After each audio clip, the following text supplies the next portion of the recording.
Cilët kafsh mund të theren kurban? Kafshët të cilat vlen për kurban janë 8 kafsh. Duke filluar nga deveja, lopa, dhia, delja. Të dy gjinit e të dy kafshëve numërojnë 8 kafsh të cilat mund të theren kurban. A mund këto kafsh në çdo kohë të theren kurban? Jo.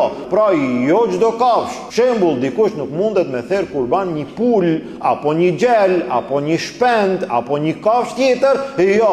Nuk mund të theret kurban përveç asaj kafsheje e cila është e pranuar për kurban në fenë Allahut Azza wa Jall. Dhe gjithashtu këto kafsh duhet t'i plotësojnë disa kushte. Së pari duhet të plotësohet kushti i kohës, i viteve të këtyre kafshëve. Duke filluar nga deveja, e cila duhet t'i ketë të plotësuara 5 vite. Lopa theret për kurban nëse i ka plotësuar 2 vite e ma shumë. Dhia theret kurban nëse e ka plotësuar 1 vit e ma shumë. Dhe delja theret kurban apo dashi theret kurban nëse i ka plotësuar 6 muaj edhe ma shumë, edhe pse sa ma shumë deri në 1 vit është më e plot dhe më e sigurt.